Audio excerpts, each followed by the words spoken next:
देखेंगे divisibility rule. देखा होगा आपने, जब मैथ्स कैलकुलेशन करते हो आप, तो कभी कभी आप फंस जाते हो कि ये किससे डिवाइड होगा, ये किससे डिवाइड होगा। जैसे कि एग्जांपल के लिए यदि मैं लिखूं यहाँ पे ये 31 है और यहाँ पे हमें 22 लिखा हुआ है। अब आप कहोगे ये 2 से भी डिवाइड नहीं हो रहा है, अब ये 3 से भी नहीं जा रहा है, 4 से भी नहीं जा रहा है, अब कैसे पता लगाओगे? तो हम बोलेंगे 22 11 से डिवाइड होता है और ये भी 11 से डिवाइड होता है। ये डायरेक्ट कैसे बता दिया 11 से डिवाइड होता है? बिल्कुल, जब आप अल्टरनेट नंबर का सम करते हो और 4 -4 करेंगे तो 0 आ जाएगा, और 0 जो है किसका मल्टीपल है?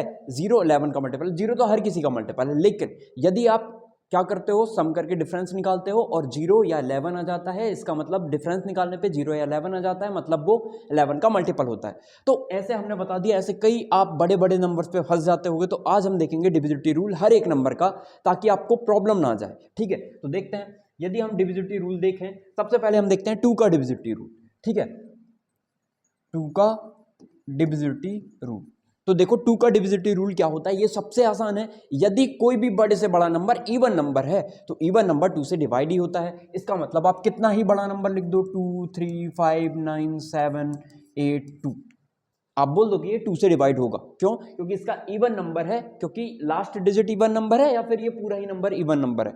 लास्ट डिजिट इवन होती है तो वो इवन नंबर ही होता है। आई होप आपको क्लियर हुआ होगा। अब देखो, अब हम देखते हैं 3 का डिविजिबिलिटी रूल। किसका? 3 का डिविजिबिलिटी रूल क्या होगा? 3 का डिविजिबिलिटी रूल सिंपल है। यदि जितने भी नंबर्स लिखे हुए हैं, जैसे मैंने लिखा 2 3 5 1 9, इस तरीके से यदि हम इन नंबर्स का सम करते हैं, और ये यदि नंबर का सम करने पे, जैसे थोड़ा छोटा हम नंबर ले लें, तो यदि हमने छोटा नंबर ले लिया तो ये सॉरी, ये नंबर है, हमें बताना है ये नंबर 3 से डिवाइड होगा या नहीं होगा। तो आपको क्या करना है, जितने भी डिजिट दिए हैं सबको ऐड कर दो। यदि ऐड करने के बाद वो 3 से डिवाइड हो जाता है, इसका मतलब ये नंबर भी 3 से डिवाइड हो जाएगा। देखो, जैसे हमने इसका सम किया 5 3 8 8 और 2 10, 10 आ गया। 10 3 से डिवाइड नहीं होता है, इसका मतलब ये 3 से डिवाइड नहीं होगा। अब कोई दूसरा नंबर ले लेते हैं, 594, क्या ये 3 से डिवाइड होगा? बिल्कुल 3 से डिवाइड हो जाएगा। 5 + 4 9, 9 और 9 18, 18 3 से डिवाइड होता है, इसका मतलब ये भी 3 से डिवाइड हो जाएगा। चेक करके देख सकते हो, 3 से डिवाइड होगा ये। 3 से 1 टाइम बचा 2, हो गया 29, फिर 3 9 जा 27, बचा 2, हो गया 24, 3 8 जा 24, 198 आ गया, मतलब ये नंबर 3 से डिवाइड होता है। ऐसे ही हम सबके लिए बता सकते हैं। तो 3 का डिविजिबिलिटी रूल आई होप आपको क्लियर हो गया होगा। अब हम देखते हैं 4 का डिविजिबिलिटी रूल।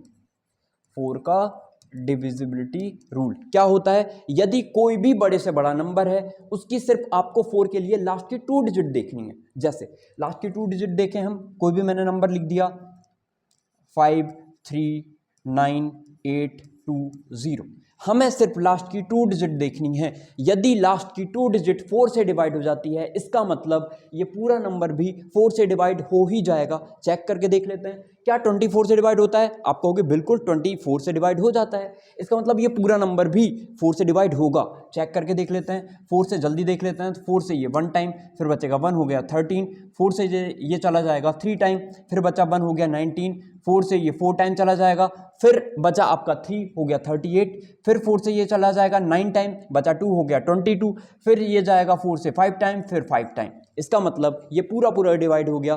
तो बड़े से बड़ा नंबर भी हम बता सकते हैं कि वो 4 से डिवाइड होगा या नहीं होगा। अब देखते हैं 5 का डिविजिबिलिटी रूल।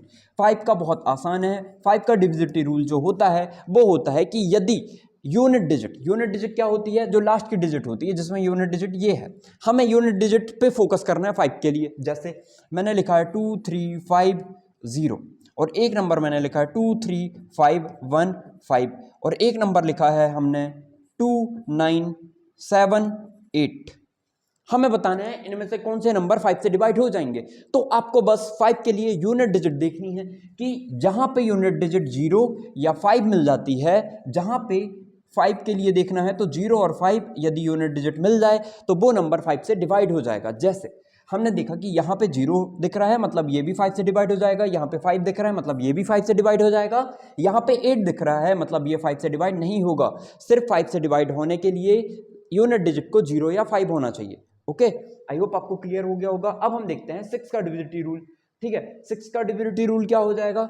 हम देखते हैं कि यदि हमने लिखा 6 का डिविजिबिलिटी रूल, ये यदि आपको 6 कोई भी नंबर बताने कि ये नंबर 6 से डिवाइड होगा या नहीं, तो आपको क्या करना है 6 का डिविजिबिलिटी रूल चेक करने के लिए ऐसे नंबर जो 2 से भी डिवाइड हो जाएं और 3 से भी डिवाइड हो जाएं, इसका मतलब हम ये बोलेंगे कि वो यूनिट डिजिट, उसकी यूनिट डिजिट जो है वो इवन नंबर होनी चाहिए और उसका सम भी 3 से डिवाइड होना चाहिए। जैसे मैंने बोला कि 5, 4, 9, 2, 7, 8, मैंने बोला कि ये बड़ा नंबर है, बताओ ये 6 से डिवाइड होगा या नहीं। तो आप देखोगे 6 से डिवाइड होगा या नहीं, तो इतना सोचना ही नहीं है। हमें क्या करना है, हमें बस देखना है 2 से या 3 से ये नंबर डिवाइड हो जाएगा, इसका मतलब ये 6 से भी डिवाइड हो जाएगा। 2 और 3 दोनों से होना चाहिए, इवन है, यूनिट डिजिट इवन है, इसका मतलब ये 2 से डिवाइड हो जाएगा।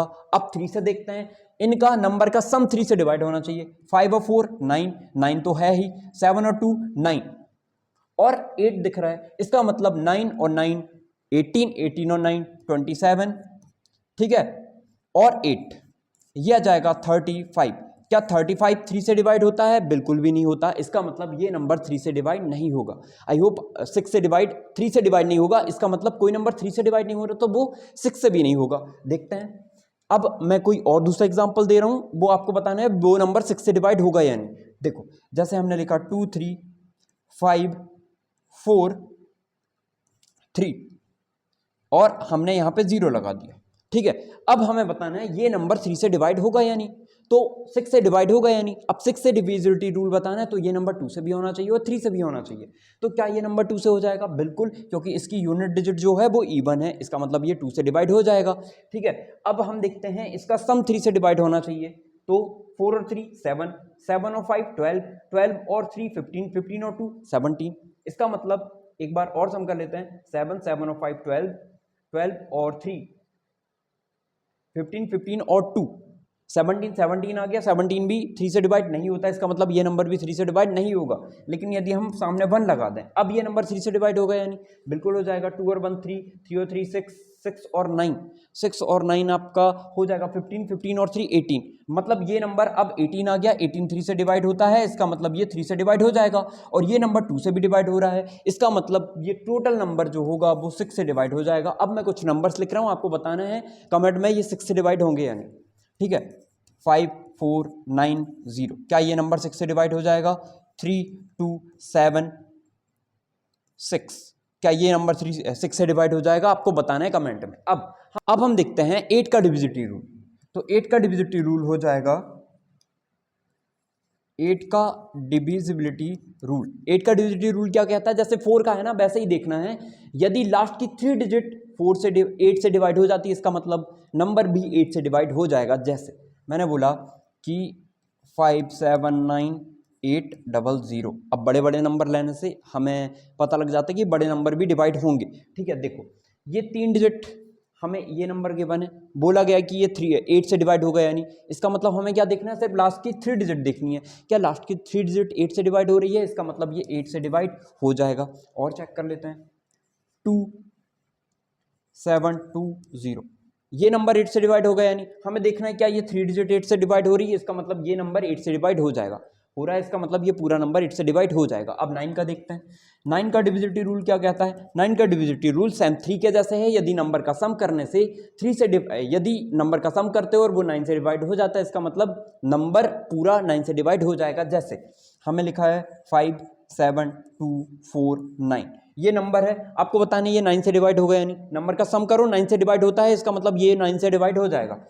5 7 और 2 9, 5 और 4 9 और ये 9, 9 + 9 + 9 27 आ जाएगा। 27 9 से डिवाइड होता है, इसका मतलब ये भी 9 से डिवाइड हो जाएगा। आप डिवाइड करके देख सकते हो, ठीक है। अब हम देखते हैं 10 का डिविजिबिलिटी रूल। अब यदि हम 10 का डिविजिबिलिटी रूल देखते हैं, तो 10 का जो डिविजिबिलिटी रूल होता है उसमें हम ये देखते हैं कि यदि लास्ट की इवन डिजिट 0 आ जाए, इसका मतलब वो नंबर 10 से डिवाइड हो जाएगा। ये इजी ही है। अब हम देखते हैं 11 का डिविजिबिलिटी रूल, ठीक है। 11 का डिविजिबिलिटी रूल क्या बोलता है? यदि 121 लिखा है, आपको बताना है ये नंबर 2 से 11 से डिवाइड होगा या नहीं। आपको क्या करना है? अल्टरनेट नंबर को ऐड कर देना है, 1 + 1 2, और ये जो अलग नंबर है, मतलब ये अल्टरनेट नंबर फर्स्ट सेकंड को नहीं जोड़ना, अगले वाले को जोड़ना है, और फिर जो बचे नंबर हैं उनको माइनस कर देना है। तो 2 - 2 कितना हो जाएगा? 0। या फिर इसको एक और तरीके से समझ सकते हो, इवन प्लेस वाले ये ऑड प्लेस वाला है, फर्स्ट सेकंड थर्ड इस तरीके से चल रहा है, मतलब ये ऑड है, ये ऑड है और ये इवन प्लेस पे है, ठीक है, ये सम प्लेस पे है, ये भी सम प्लेस, ये भी सम प्लेस, ये सम प्लेस। तो आपको ये देखना है कि यदि हम ऑड ऑड वाले का सम करते हैं और इवन नंबर वाले का सम करते हैं, इवन में एक ही डिजिट आई है 2, तो हम ऑड वाले का सम करके इवन वाले से माइनस कर देते हैं, तो ये आ गया 0। यदि नंबर 0 आ जाए डिफरेंस निकालने पे, या 11 आ जाए, या 11 का मल्टीपल आ जाए, तो हम बोलेंगे ये नंबर 11 से डिवाइड हो जाएगा। तो 0 आया मतलब ये नंबर 11 से डिवाइड हो जाएगा। और नंबर लेते हैं 13 3 1, 3 + 1 4, 3 + 1 4, इवन वाले को ऑड ऑड वाले को ऐड किया, इन दोनों को माइनस करेंगे, 0 आ गया, मतलब ये नंबर भी 11 से डिवाइड हो जाएगा। आई होप आपको समझ में आया होगा कि किसी भी नंबर का डिविजिबिलिटी रूल हमें पता होता है तो हम कैसे इजीली डिवाइड कर सकते हैं उस क्वेश्चन को, या उस नंबर को कैसे डिवाइड किया जा सकता है, या किससे डिवाइड होगा आप इजीली बता सकते हो। Thank you.